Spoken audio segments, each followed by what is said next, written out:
What's up guys, Matt Laidlaw here, coming to you from Laidlaw's Harley-Davidson, LA area's oldest, largest, and finest Harley-Davidson dealership. So I got a lot of requests from some of you guys in the comment section that you wanted to see the Softail Heritage. So that is what I will be test riding and doing a review on today.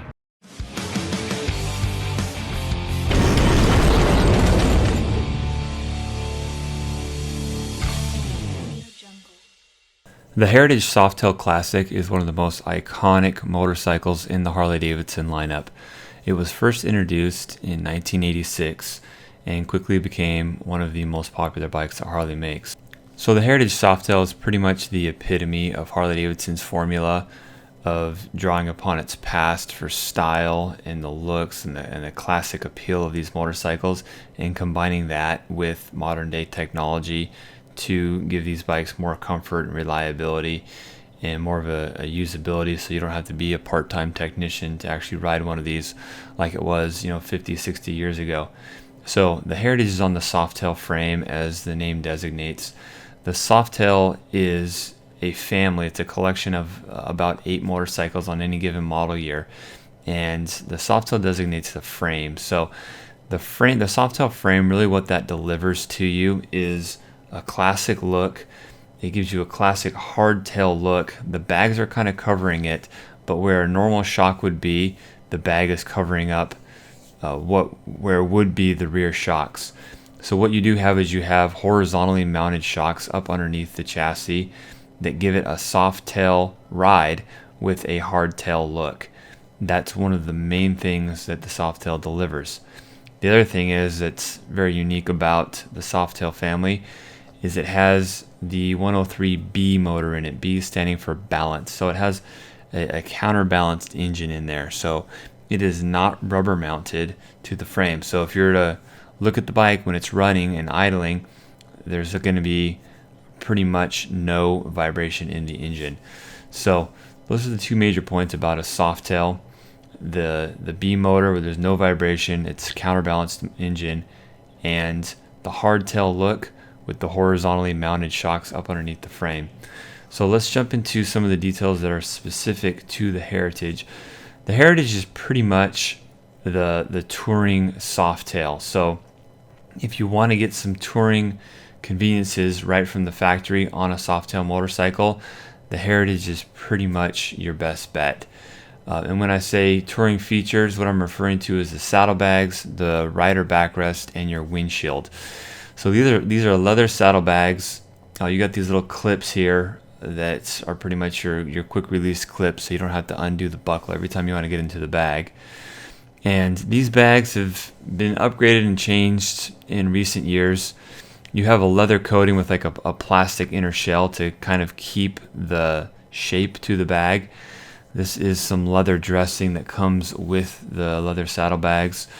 These are definitely higher maintenance bag than like a hard bag. You want to try to keep them out of the rain and the sun.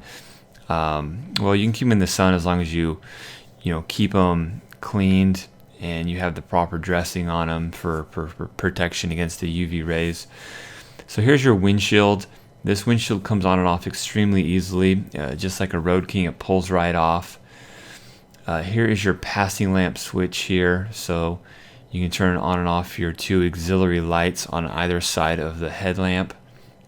You have a nice pullback bar. The ergonomics on this bike are really good, a real laid back, easy boy type ergonomic to it. Here's a shot of the passenger pad. This can come off independent of the primary rider's seat.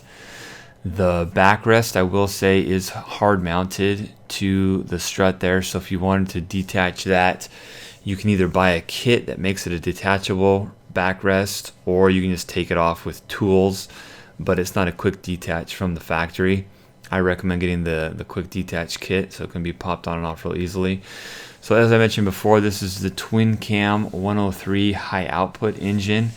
High output designating the fact that it has a little bit different cam and intake than previous generation 103s. You've got the floorboards on this model. Again, one more thing contributing to its real easy laid back ergonomics and riding posture.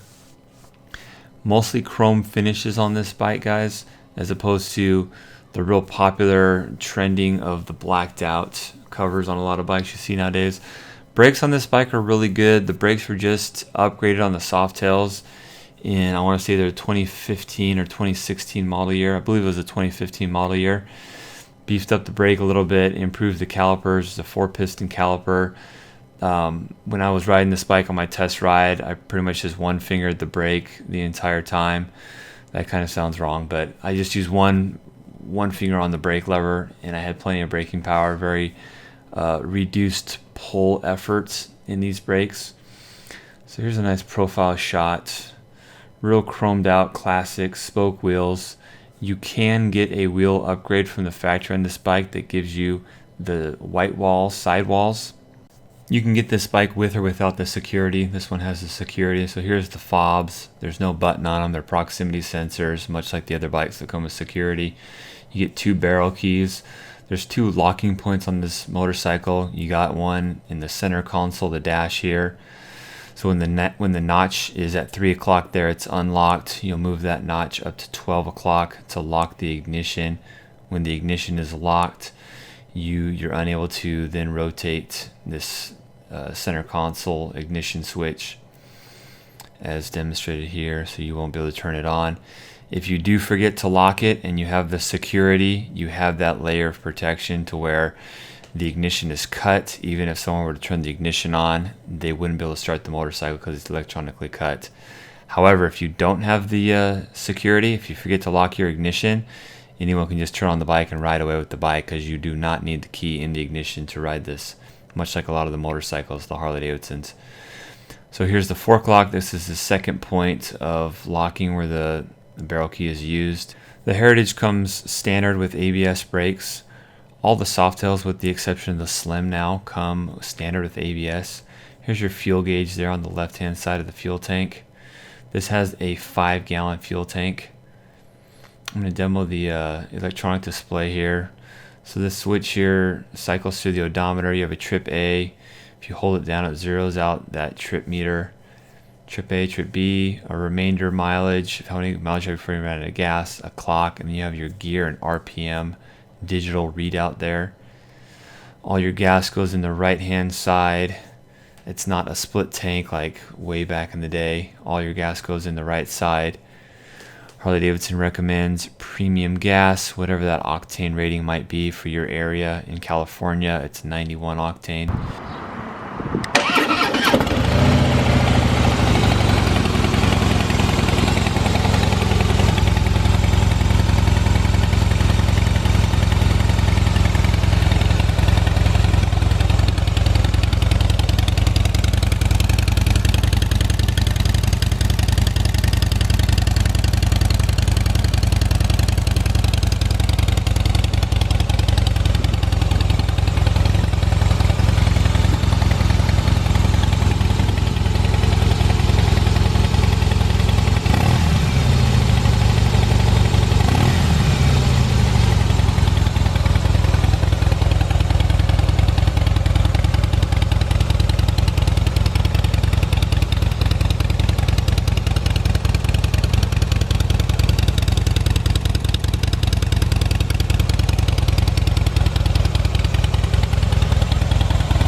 So it's very easy to see that this engine is counterbalanced.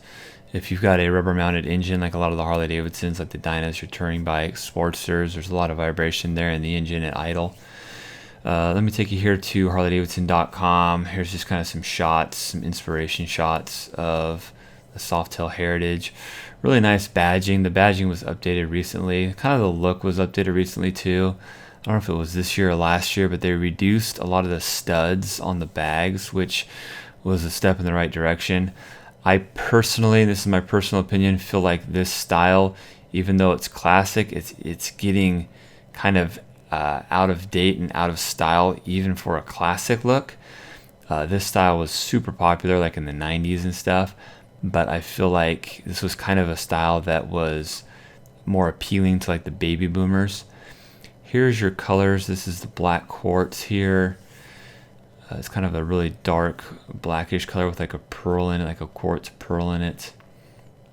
This is a brand new color this year. It's called Black Hills Gold and Black Quartz. It's like a gold color. Real cool classic color that goes well with this bike. This next color is the one that I'm going to be using in this video. This is the Crushed Ice Pearl and Frosted Teal Pearl. I really like this color. It's been really popular in our shop just because it's kind of like that beach cruiser type style, and it's definitely a retro throwback color. Here's your two-tone red, Velocity red, and Mysterious red two-tone. Here is a color that they consider a factory custom color. You do pay a little extra for this color. It's Fathom Blue and Bonneville Blue two-tone. It's got like a flake in it too, like a pearl flake in it. Real nice color, real nice two-tone blue there. But yeah, as I was saying, the bags and the leather bag style, I feel like leather bags are kind of going out of style, especially with the newer generation of riders. The leather bags are definitely a cool throwback look, but I personally like hard bags. You can lock them. Yes, there are mechanisms you can buy out there to be able to lock leather bags, but I just like the look and the way that they are, and I just like the cohesiveness of the paint with the hard bags as well. So let me go over some specs. I'm going to be comparing this to the Road King and then the Switchback, a couple different touring bikes here. So the Road King, you're paying about $1,500 more. You're paying about $400 less with the Switchback. The Switchback is on the Dyna frame. They don't make the Switchback anymore. It was kind of Harley-Davidson's touring Dyna. ABS is standard on the Switchback, and the Heritage, you pay $795 if you want it on the Road King. Here's a wheel option, $510 for the white walls on the Heritage. Freight, here's something you're going to pay that's a little bit different. On the Dyna and the Softail, you pay $390. On the touring bike, they charge $435 for freight. The length, I was actually kind of surprised. You're 0.4 inches longer on the Heritage than you are on the Road King. That really surprised me. And you're a couple inches shorter on the Dyna. So the seat height, that's one of the benefits of a Softail, is the seat heights, generally speaking, are really low on Softails. For that reason, you have a lot of shorter riders riding Softails. It's a really good bike that's conducive to shorter, smaller people. That and the weight is really low slung on the Softails as well, so you have a really low center of gravity. Fuel capacity on the Heritage is 5 gallons. On the touring bikes, you have a 6-gallon tank, and the Dyna is slightly less at 4.7. The weight, 755 pounds for the Heritage. You're at 826 for the Road King and 718 for the Dyna. So the Dyna being the lightest. I will say too, the weight, the 826 pounds on the Road King, it's also a little bit more of a top heavy weight. So it feels more than, that 80 or 90 pounds differential. So torque, and this is at the crank, guys, so you're just shy of 100 foot-pounds of torque on the Heritage. On the Road King, you're at 111 foot-pounds of torque, and the Dyna, you're at 102 foot-pounds of torque. Those all being achieved right around 3,000 RPM. So fuel economy, 42 miles to the gallon. On the Heritage, you got 45 miles per gallon. That's one of the great things about this new Milwaukee 8 engine and these touring bikes, is the fuel economy is good. You got 2 spark plugs on the Milwaukee 8. So here's the engine. So the Heritage, you got the air-cooled high output twin cam 103B, emphasis on the B. It's the only family that has this B motor in the Harley-Davidson world. The Road King has the new Milwaukee 8 107, and then the Dyna has the high output air-cooled twin cam 103, which is the rubber mounted 103.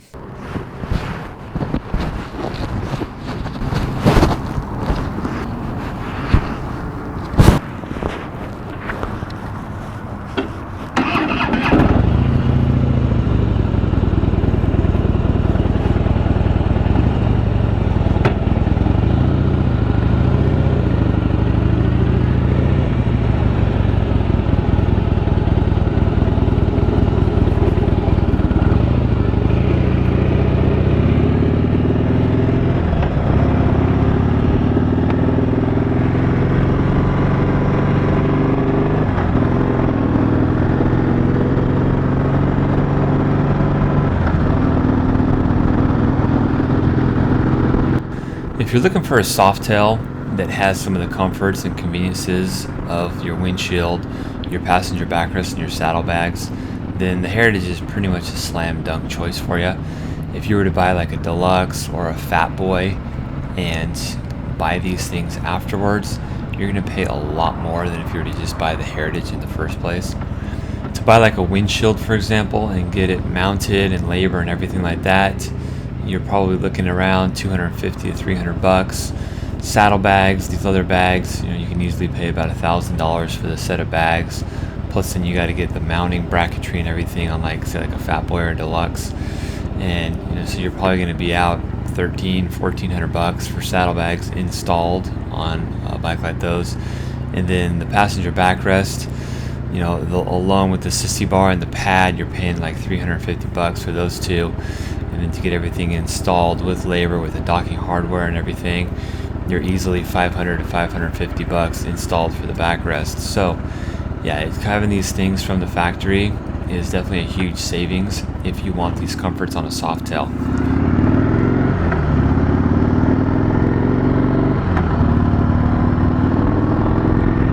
Let me talk about something that is kind of an unknown fact about this bike as well, commonly unknown, I should say. There's two different Softail suspensions that come on the Softail family from the factory. So you have your standard height, and then you have a lowered suspension. So bikes like the Slim, the Deluxe, the Fat Boy Low, and the Fat Boy S, which are probably the more popular Softails, come with the lowered shocks on them. What does this mean to you? What this means to you is, yes, you have a slightly lower seat height. I get a lot of guys that come in and they sit on these bikes on the showroom floor and they like the comfort of having their feet more planted on the ground. Something they say often is, I feel like I'm more sitting in the bike as opposed to on top of the bike. But I will say, what that equates to when you're getting out on the road, especially at higher speeds, when you're hitting rough roads and things like that, is you're getting a stiffer, harsher ride than the Softails that have the standard height shocks. So the Heritage has the standard height shocks. The Heritage and the regular Fat Boy Standard have the standard height. So because of that reason, the Heritage has a lot better ride quality than like a Slim or a Deluxe.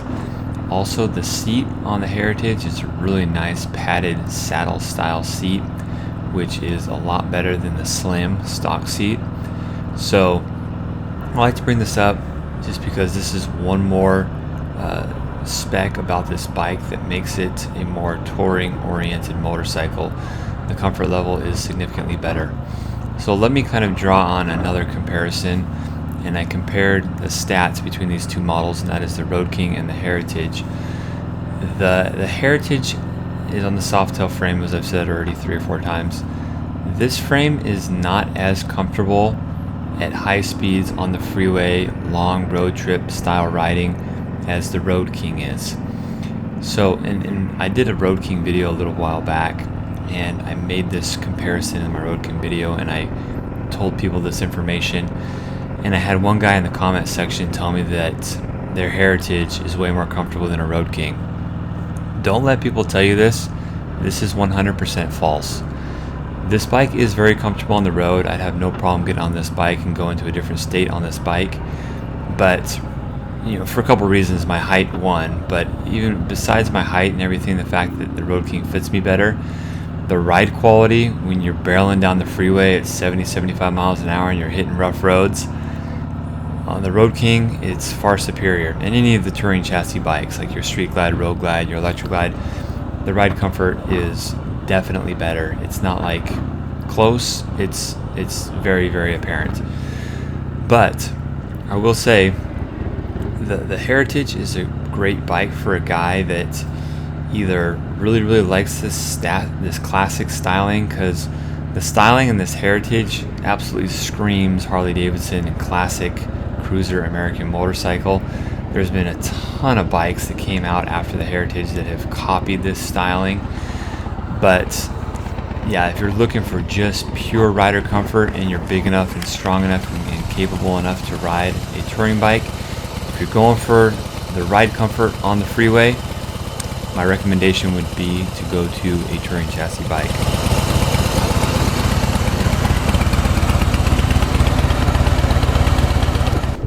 Don't get me wrong though, guys, my purpose of this video wasn't to tell everybody that the Road King is a better bike than a Heritage. I just like to explain these differences so you can make the best educated decision in getting a bike that suits you the best. Harley-Davidson doesn't make just one motorcycle for a reason. It's because everyone is different, everyone's different sizes, everyone has different riding preferences, everyone rides motorcycles in different ways. Some people commute, some people go local, some people go long distance. So who I would recommend this bike for though is guys that it fits the best and guys that like the style the best. So people that maybe are not big enough or not confident enough on a full-size touring Harley-Davidson, this is a great bike. You know, if you're not 200 plus pounds, then the suspension's probably going to handle you and your weight a lot better. Maybe you're not going to go for hours and hours on end going across the country on a motorcycle either. So this bike would be a better bet for you. Or maybe you are, but maybe you're 5'7", 5'8", 5'9", and 160, 170, 180 pounds.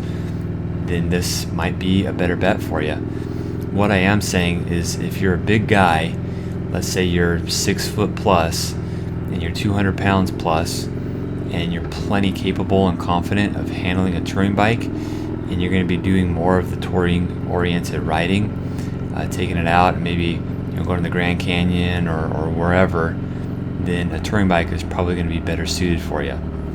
I just sold one of these recently to a guy that I was really trying my hardest to get him on a Road King. He was a big dude, probably weighed like 230, 240. He's like 6'3", and he wanted a Heritage, and I told him, hey man, you should maybe try a Road King. And he flat out turned me down and said he wanted a Heritage, which totally cool. It's your bike, and I get it. You want what you want. So the looks and everything of a Heritage is definitely unique and definitely more of that classic styling, and some guys just like that look. Some guys or girls like that look better, which I can totally appreciate. You can take the leather bags off this bike, and because it's a Softail, the rear end of it looks really, really good. You have that hardtail look rear end, whereas on like a Road King, you can take the saddlebags off, but it doesn't have, it looks like it's missing something. I would never take the saddlebags off of a touring bike, just because the aesthetics I think look off. So that's another thing. If you don't always want to ride with the bags, this Softail Heritage is a nice bike to be able to have them on there or off. Which, by the way, you need tools to take them off, but it is only 2 bolts on each side to take these saddlebags off. You got this real kind of retro style speedometer as well. Everything about this bike is real retro, which again kind of adds to the theme and styling of this bike. This chassis has been around for a while. It's kind of a staple in the Harley-Davidson lineup. I really hope that Harley-Davidson will update this chassis in the future here. Just kind of make it a better performing chassis. I've said this before, I'll say it again, the lean angle on Softails is not very good at all. If you get in any type of a long sweeping turn where you want to kind of get the lean angle down there really aggressively, you're going to scrape the boards every single time. I purposefully, in this video especially, tried hard not to scrape the boards. I didn't, but yeah, if you get any type of aggressive lean angle on this bike at all, you will scrape the boards on this bike. So the touring bikes do have a significant advantage in the lean angle. So if you're an aggressive rider, and I'll just be honest, if you're looking for the highest aggressive performance, you're probably not buying a Harley-Davidson in the first place. But if you do like to ride your motorcycles aggressively, something like a Dyna is going to be far superior to a Softail chassis. The Dynas, you can crank on those things pretty hard. They got good lean angle, and the suspension, and you have a lot more options on the suspension on a Dyna. You can put a really long travel shock back there. The Softails are just more of a mellow chassis. They're great cruisers. They have great cosmetics. They really embody what people love about Harley-Davidson, the classic styling and everything. But yeah, you're not going to see a whole lot of guys doing stunts and burnouts and wheelies on the Softail family bikes. On this straightaway here, I fed a little fuel to this ride, and the 103 high output 103 has plenty of power, packs a good punch, has a lot of that low end torque feeling that people want out of a Harley-Davidson. So the bike, definitely the power to weight ratio is really good. In 1999 is when they first came out with the twin cam 88, and that ran till 2006 as the 88 cubic inch twin cam engine. And those engines were underpowered in certain circumstances or certain situations, like going up a hill, riding two up. If you really tried to crank on it and pass, there wasn't always enough power. It left a lot to be desired. In 2007, they came out with the twin cam 96, which was definitely an improvement, but wasn't always all the power you could possibly want. And in 2012 or 13, whenever it was, they came out with a 103 on these bikes. That definitely, now I feel like these things have plenty of power right out of the box. You really don't need to do any engine work. You can, but I think most guys will find, and a lot of the guys I've sold these bikes to, that the 103 is plenty of power. I mean, you open these things up and you've got that immediate linear torque curve to it. So yeah, really nice, plenty of power on this engine. You do have a 6-speed transmission on this bike, which out on the open highway, you pop this thing into 6th gear, you're doing about 3,000 RPM. That puts you right around 70 miles an hour, so 70, 75 miles an hour. So yeah, it's a good highway cruiser as well. As much as I've kind of dissed on the chassis of this bike, I will say that this chassis and the geometry in it and everything is extremely easy to handle. If you're at all intimidated by a heavy cruiser Harley-Davidson, as a lot of people that are new to the Harley world, this Softail is a very easy chassis to handle. And if you have any type of motorcycle riding experience, and even if you're a newer rider, getting on like a Slim or a Deluxe or one of these bikes are just really user friendly and very easy to ride.